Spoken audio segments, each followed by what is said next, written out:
Just to remind you, ladies and gentlemen, that John Kirby and his orchestra, a really fine jazz band, will highlight today's America in Swing broadcast, a festival feature at 4 this afternoon.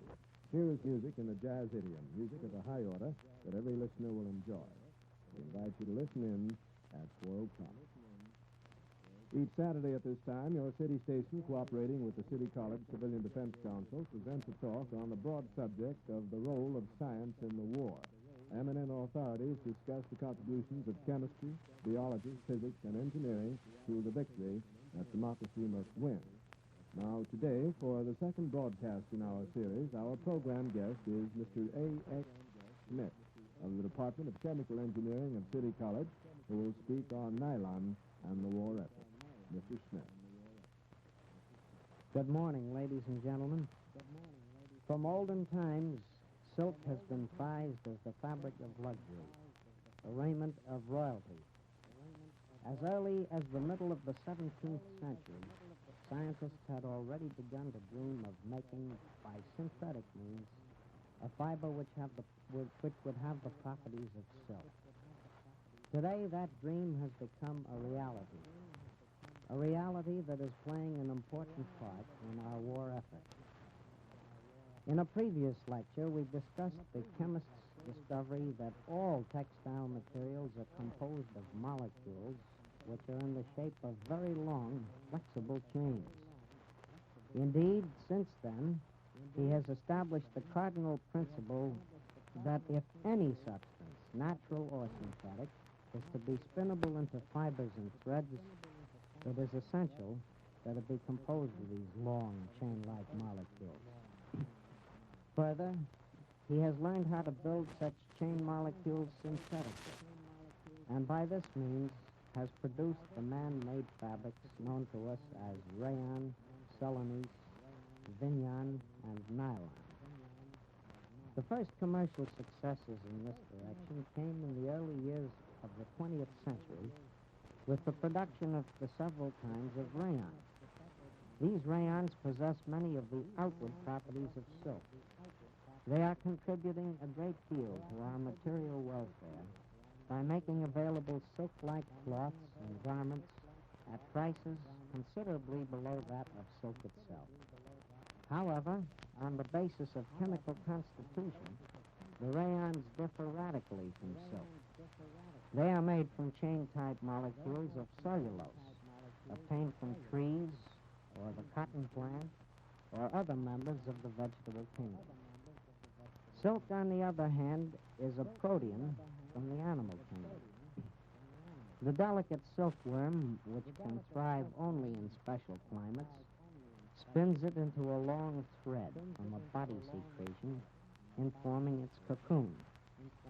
Due to this wide discrepancy in chemical constitution, there are limits to the degree with which rayons can be made to resemble silk. For example, they have not as yet proven to be truly satisfactory substitutes for the silk required by our armed forces. In warfare, silk is needed for the powder bags for large caliber guns and for the manufacture of parachutes. Let us consider what this means to us. The United States produces no raw silk whatever. It is therefore on our list of strategic materials. The production of raw silk is confined almost entirely to 3 countries. Japan produces 70%, China 20%, and Italy 10%.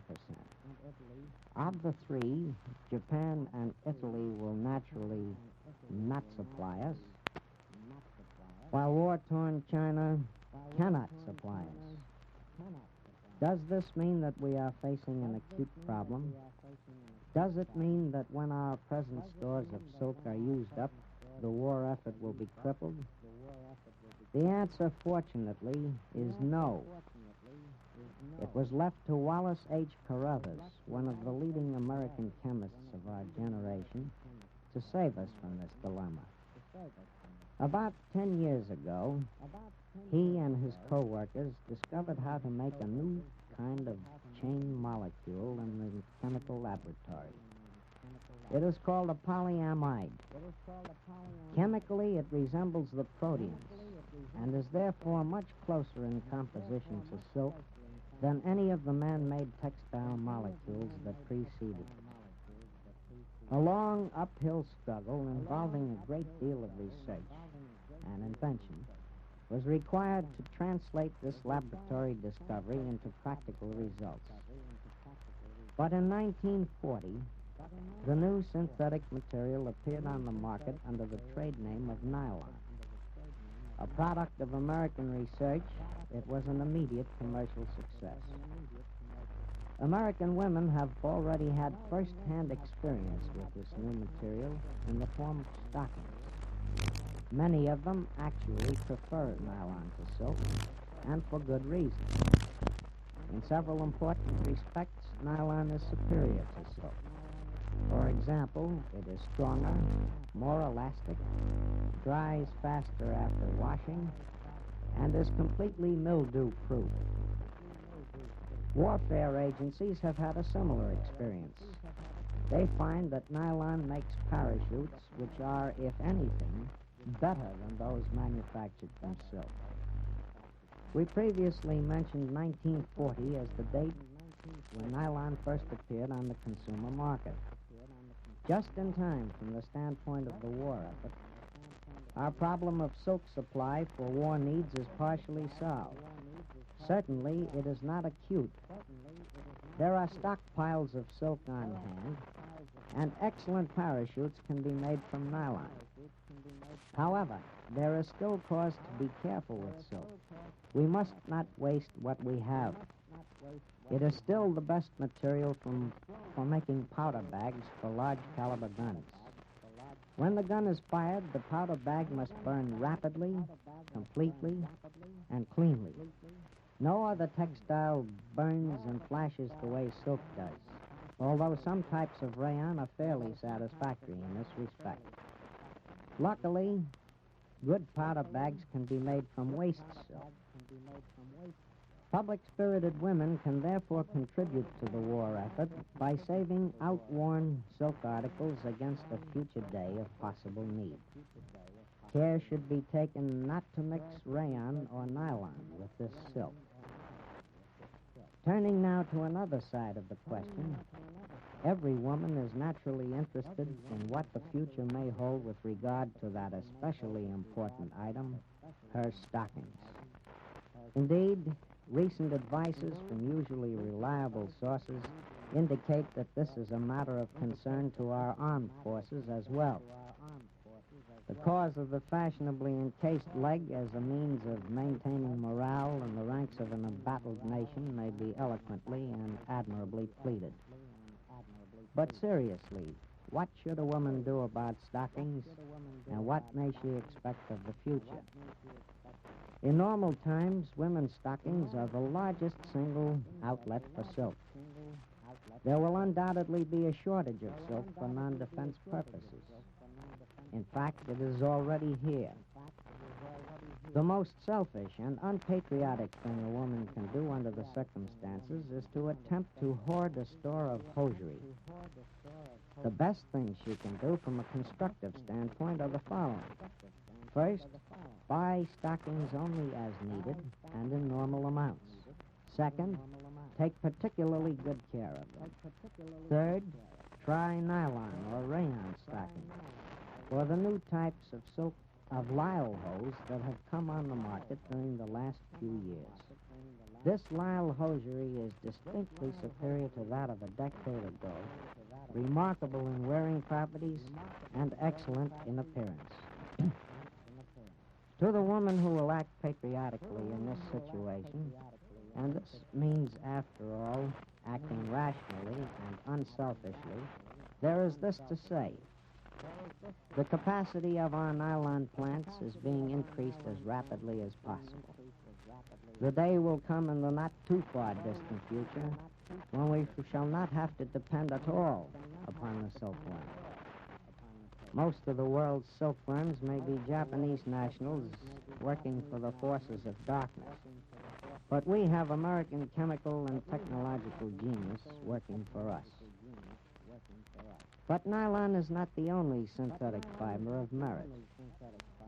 There are the rayons, with which we are all familiar because of the comparatively long time over which they have been available as articles of commerce. There are also two newcomers of outstanding interest, which we shall consider briefly. One is Vignon. Vignon is water repellent and dries with unusual rapidity. It is completely mildew-proof and will not burn. Up to the present, it has been used mainly for making felts, industrial filter cloths, shower curtains, umbrella fabrics, and the like. But it also has possibilities as a stocking material. Although still in the experimental stage, full-fashioned women's hose of excellent appearance and wearing properties have been made from it. The other new synthetic fabric is fiberglass. The characteristics of glass in its more common forms are well known to us all. Among them are strength, durability, cleanliness, insulating properties, both thermal and electrical, and brittleness. When glass is spun into fibers about 15 times as fine as a human hair, it retains all of the before-mentioned characteristics except brittleness. In place of the brittleness, there is pliability and resiliency. These fine fibers are woven into cloth, which is used extensively in the electrical industry as insulation for electric motors, generators, and so on. But the fabrics may also be woven into brocades, satins, and damasks of exceeding beauty. These new products are already being used for drapes, bedspreads, and tablecloths, gowns, and even hats and neckties. Besides great beauty and other desirable features, the glass fabrics are durable, color-fast, and shrink-proof. You have heard part of the story of the synthetic fibers, but as yet we have neglected to mention the raw materials from which the chemist makes them.